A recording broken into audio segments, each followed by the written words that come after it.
Vamos a iniciar hablando de las glándulas paratiroides. Estas glándulas paratiroides o paratiroideas son glándulas pequeñas, ¿sí? Aplanadas en su sentido anteroposterior, que se encuentran en la porción posterior de los lóbulos de la glándula tiroides. Por lo normal, hay 4 de estas, un par superior y un par inferior, ¿sí? Pero su número exacto puede variar. Muchas veces puede aparecer una más o una menos. Cada una de estas pequeñas glándulas paratiroides se van a presentar como cuerpos amarillos pardos de 3 a 8 milímetros de longitud, de 2,5 a 5 milímetros de ancho y alrededor de 1,5 milímetros de espesor. Estas hormonas o estas glándulas van a tener una acción bastante importante y incluso en el momento en el que se retira parte de la glándula tiroides, estas continúan teniendo una acción haciendo que su propósito en el organismo se mantenga. Estas glándulas, si nosotros las llegáramos a pesar a todas juntas, extirpándolas, no llegan ni siquiera a los 500 miligramos. Su función principal es la de sintetizar o secretar la hormona paratiroidea o la paratormona, también llamada PTH. ¿Sí? Podemos observar en este gráfico las pequeñas glandulitas paratiroideas en ambos ángulos de los lóbulos laterales de la glándula tiroides. Esto en su parte posterior. En este dibujo, si podemos observar, tenemos el cartílago tiroideo, cricoideo, la glándula tiroides con su istmo, un lóbulo lateral, otro lóbulo lateral. Aquí la vemos la glándula sola y si la damos la vuelta podemos encontrar las 4 glandulitas paratiroideas. Como decíamos, su única y más importante función es la secreción de la hormona PTH. Esta hormona PTH va a intervenir de forma directa y muy importante en lo que es el metabolismo del calcio. Siempre que hablemos de calcio, vamos a hablar también del fosfato. Entonces, vamos a decir que el calcio, ¿sí? Va a desempeñar un papel esencial y especial en muchos aspectos y funciones del organismo. Y es un componente estructural muy importante de los huesos, ¿ya? Del esqueleto. En el organismo humano adulto, más o menos se va a encontrar 1 kilo de calcio, si nosotros pudiéramos recolectarlo de todo ello, del cual el 99% se encuentra en formas de cristales, ¿sí? De hidroxiapatita dentro de los huesos y los dientes, y el resto en algunos tejidos blandos. Entonces nuestra gran reserva son los huesos. El calcio puede ingresar al organismo por vía oral por una ingesta que de manera normal fluctúa entre los 800 a 1200 miligramos por día. En las dietas occidentales, las principales fuentes de calcio, ¿no es cierto?, son los productos lácteos, la harina, a la que se le suele añadir calcio, por ejemplo. Y en un consumo diario de estos 1200 por día, aproximadamente la mitad serían absorbidos a través del intestino delgado. Pero en realidad la absorción neta son unos 175 miligramos al día, porque las propias secreciones intestinales contienen calcio y alrededor de 400 miligramos de calcio se pierde cada día en las heces. También se pierde por la orina. Entonces, si nosotros tomamos en cuenta los órganos que van a ser importantes para la recaptación de calcio, vamos a hablar del tubo digestivo y de los riñones, ¿sí?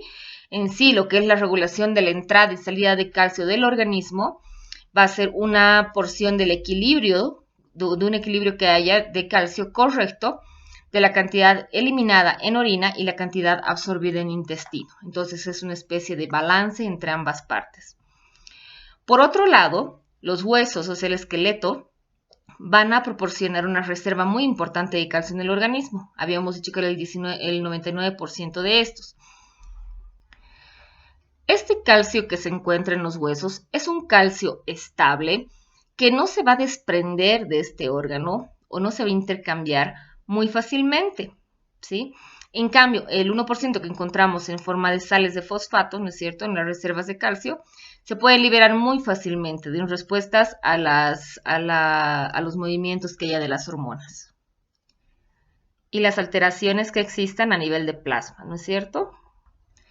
También si nosotros tomamos la dinámica que existe en el tejido óseo, vamos a decir que el tejido óseo está en una constante dinámica y en una constante remodelación y sustitución de él en casi todos los días, ¿no es cierto? Entonces, todos los días se genera nuevo hueso y todos los días se remodela también hueso. Entonces, en el momento que existe una acción de los osteoclastos, que van a ser células que degradan hueso, lo que se libera va a ser calcio y fosfato y estos van a pasar al plasma. Entonces comenzamos a hablar de nuestro segundo elemento, que es el fosfato, que también es fundamental en muchas de las funciones celulares, en la mayoría, ¿sí? Va a estar presente también en los huesos y es parte de esta actividad y movimiento del calcio. Esto lo vamos a encontrar también en el hueso, parte de los cristales de hidroxiapatita, pero también como fosfato cálcico, que va a ser altamente intercambiable, ¿no es cierto? Una cantidad muy pequeña existe en los tejidos blandos, principalmente como fosfatos de calcio, fosfatos orgánicos, ¿no es cierto? Como los fosfolípidos, fosfoproteínas, ácidos nucleicos, etc. Existe también una cantidad muy pequeña en el líquido extracelular como fosfato inorgánico. La ingesta diaria de fosfato es más o menos de 1400 miligramos, de los que cual su absorción neta en intestino solamente va a ser de 900 miligramos al día. Al igual que sucede con el calcio, en las personas sanas la absorción neta de fosfato por el intestino es igual a la excreción neta de este mismo por el riñón, o sea, por la orina. Entonces existe un balance, una homeostasis perfecta. Para que exista este balance o esta homeostasis perfecta, van a intervenir tres hormonas principales que van a realizar sus efectos sobre los huesos, el riñón y el intestino. Son la vitamina D, la paratormona y la calcitonina. Hablando directamente a través del metabolismo del calcio y el papel de la paratormona en este, vamos a decir que una vez que se secreta la paratormona por las glándulas paratiroides, ¿no es cierto?, va a circular en el plasma y va a ser rápidamente metabolizada. Su vida media no es de más de 4 minutos. El hueso, el riñón y, bueno, más que todos estos dos órganos van a tener el mayor número de receptores para captar esta hormona, ¿no es cierto?, esta PTH.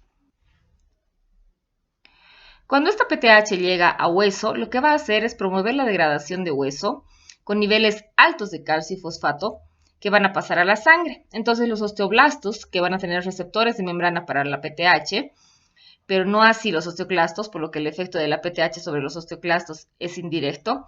La PTH va a actuar sobre los osteoblastos y los precursores de los osteoclastos para inducir la producción de diversas citoquinas, que son las que van a promover el aumento tanto en el número como la actividad de esos osteoclastos, para que produzcan la remodelación ósea, coman este hueso y eliminen el calcio, ¿no es cierto? Y desprendan o liberen el calcio. Esto hacia el torrente sanguíneo. A nivel renal, nuestra paratormona lo que va a hacer es promover la reabsorción de calcio a la sangre. O sea, cuando la sangre comienza a generar filtrado, en lugar de promover que este elemento se elimine, va a promover a que se reabsorba. Por tanto, cuando esto sucede, aumenta los niveles de calcio en plasma. También tiene un juego en esto la vitamina D, que se va a activar y tiene un efecto sinérgico con la PTH en la reabsorción de calcio a nivel renal. Pero a diferencia de la vitamina D, la PTH reduce la absorción de fosfato a nivel del riñón, con lo que se eliminan más fosfatos en la orina y por tanto disminuyen los niveles de fosfato en el plasma. La eliminación de fosfato en la orina es un mecanismo muy importante de regulación del metabolismo del calcio y fosfato, porque cuando hay niveles elevados de PTH se libera mucho calcio y fosfato del hueso, con lo que se puede producir las precipitaciones de sales de fosfato cálcico en plasma, y esto va a generar el balance.